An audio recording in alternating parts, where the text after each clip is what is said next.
Hello and welcome to this interview on faithtalks.com. I'm your host, Mercy Hope, and today we are joined by Pat Williams, and this is going to be a fun interview.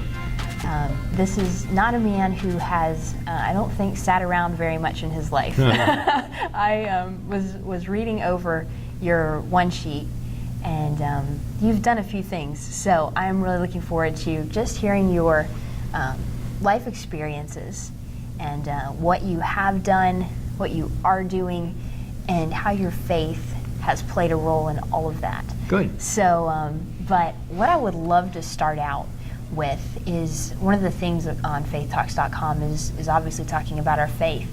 So I would love to hear, how did you initially come to know the Lord? If you were raised in a Christian home, or where your faith background came from? Well, I was raised in a church-going home. My mother dragged me off to Westminster Presbyterian Church in Wilmington, Delaware every Sunday, and I went dutifully. Nothing really clicked. I went to a Baptist school at the time, Wake Forest University in Winston-Salem, North Carolina. Billy Graham came and preached a revival on our campus, Wow. and I went, but nothing stuck. I got into baseball. I was a baseball player at Wake Forest, and then got into the front office with the Philadelphia Phillies. I was running the Phillies minor league team in Spartanburg, South Carolina for 4 years, seeking success and having success, but as I climbed the ladder, there was that void inside of me that required more climbing and more success, and it was all very frustrating, because I thought if we could just do well enough and I could climb that ladder of success, that was what life was about. But there was this enormous gaping hole in my life, and so in that condition, I was 27 years old when a young lady in a singing group came through Spartanburg. I went to hear this group, and they started talking and singing about what the Lord meant in their life. I never had heard anything quite like that. Wow. At the end of the program, I went to see one of the little singers in the group, and she handed me a little booklet called The Four Spiritual Laws, which I had never heard of. Wow. Never heard of the organization she represented, Campus Crusade for Christ, but that little booklet really had a profound effect on me that night. The next day, I called her, and she had breakfast with me to explain more, and then off they went in a bus to their next meeting, and I was standing there with this little booklet in my hand as the bus pulled away, and just thrashing internally, just really, really wrestling. So I went out to see the owner of our team, a godly man, a deacon at First Baptist Church in Spartanburg, who had been, loving me and imparting his wisdom on me and witnessing to me in his way. And I told him what had been going on in the last 24 hours, and he explained to me that, this was the time that God had really been working on me, and now was the time to make that decision. He encouraged me to do it that day, and I did. I just kind of threw myself around his arms and weeping like crazy. I mean, it was a powerful moment, and I kind of got up, got straightened out, and I knew a divine transaction had taken place. I didn't know all that was going on, but I knew I was different at that moment, that my sins were forgiven. There was I felt like I'd been cleaned out on the inside with a scrubbing brush, Awesome. And so that was on February 22nd, 1968. I was 27 at the time, and it was probably could be described as a Damascus Road experience for me. Wow. But so that was the moment Christ came into my life, and my life has never been the same. I've stayed in sports for all these years, 50 years now this summer. Wow.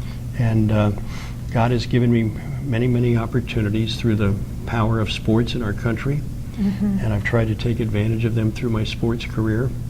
It's given me a peace and a purpose and a power and a forgiveness, that wasn't there before, and I've tried to be a good sharer of the good news, in every opportunity I got through my writing, my speaking, and personal encounters with people who were searching for the same thing that I found many years ago.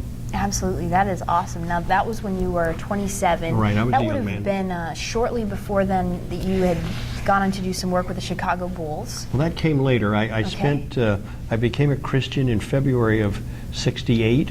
And at the end of that season, my whole world of sports had changed. I'd been pushing my own career and trying to move up and all this. And once I became a Christian, there was a certain relaxation that came. I sensed that the Lord was going to, and I had surrendered my life at that point. And I said, Lord, if I'm here forever, that's fine. If I go elsewhere, that's fine. And just like that, within a few months, I had left baseball. The 76ers offered me a job as their business manager. Okay. And I left minor league baseball, and one day later I'm running an NBA basketball team. Now that could not have happened on my own. God had to have orchestrated that. And then 1 year from then, the opportunity to become the general manager of the Chicago Bulls was there at age 29. So you can see that Wow. once I took my hands off my life, Wow, the Lord yeah. began to just do it. So that's the counsel I give to people. Just take your hands off of it. Do your very best wherever you are, and give it your best shot, and work hard, and play to your strengths. But when God has something else He wants you to do, He'll make it very clear. So then, we're up to age 29. You're with the Bulls, and then when did you go on to co-found the Orlando Magic? Well, that came later. I spent 4 years general managing the Bulls, and then at the end of that 4 years, I went to Atlanta. I spent 1 year as the general manager of the Hawks. That was the 73-74 season.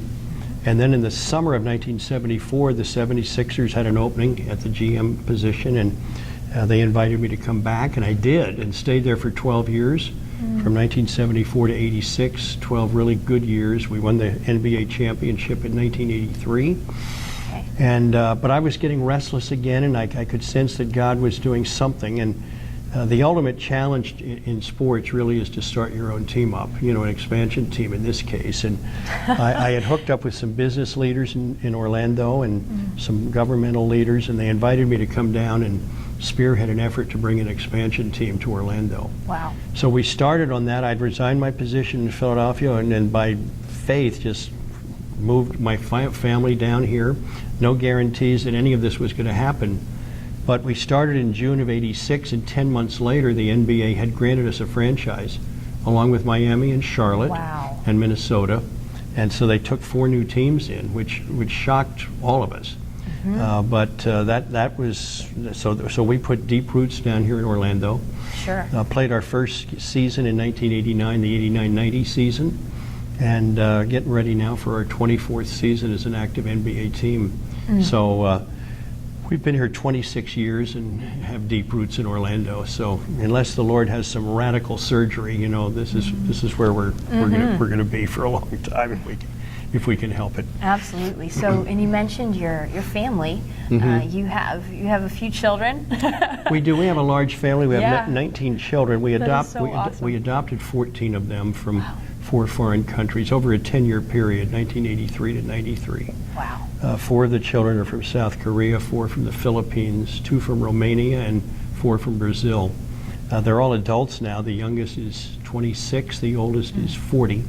And they're all out on their own, Yeah. which is a good thing. They're Yeah. out there living adult lives, I hope. And we have 8 grandchildren and 4 more coming in the fall of 2012. So by Christmas, we'll have 12 grandchildren.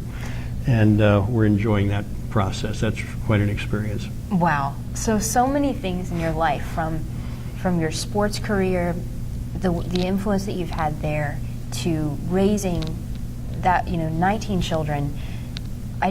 When I look at your life, I see the word legacy. You have set up God has used you to invest in people. And was that something that at some point in your life you began to think in terms of that, or was legacy on your mind and in your mind?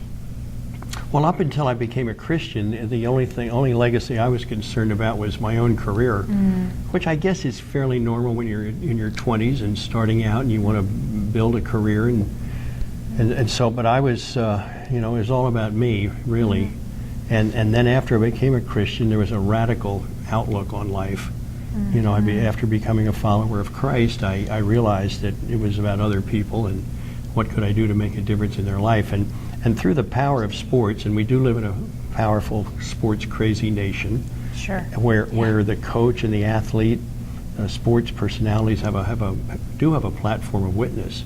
Yes. And I sensed very early in my Christian walk that God had me in sports for a reason, and it was far beyond wins and losses, and although those are important, but what we were doing with our team was important. But more importantly, how do you use this platform, this edge, to really make a difference in people's lives? So I started speaking at a very young age.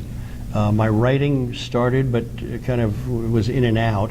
But here in the last 15, 17 years, my writing has stepped up dramatically. So my 75th book has come out this spring, and it's a book called Leadership Excellence. That's just amazing. I'm fascinated by leadership. I speak on leadership a great deal in the corporate world and beyond, and write on leadership. So this book that's out now is, I think, kind of my culmination of a lot of things in my life, although more books are coming. But as far as leadership, I think this may be my piece de resistance. Kind of hope it will be. Can you tell us just a little bit more about this book project? Well, there's 7 sides to leadership that I've discovered: vision, communication, people skills, character, competence, boldness, and a serving heart.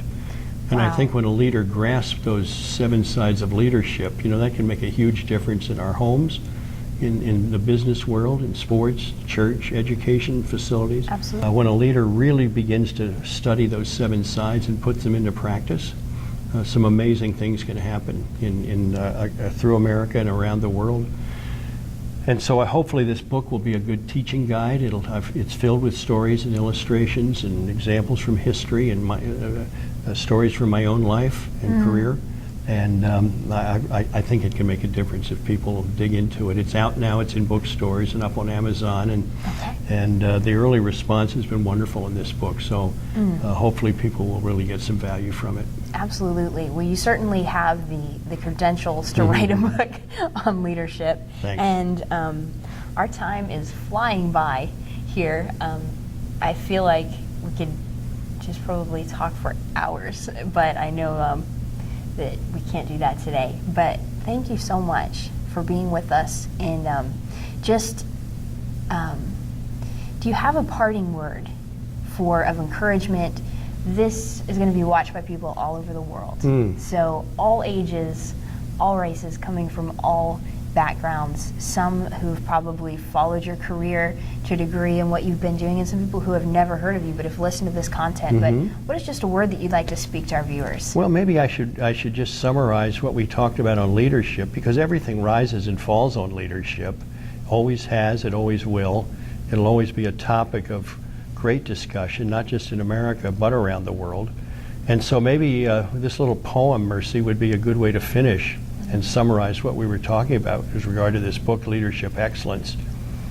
7 things one must do to be a leader, right and true: have vision that is strong and clear, communicate so they can hear, have people skills based in love and character that's far above, the competence to solve and teach, and boldness that has fearless reach, a serving heart that stands close by to help, assist, and edify. So I think as we put those 7 principles into practice, wonderful things can happen. So I guess my word here to your viewers is go get them, lead on. Wonderful closing word. Thank you so much for joining us. Thanks, Mercy.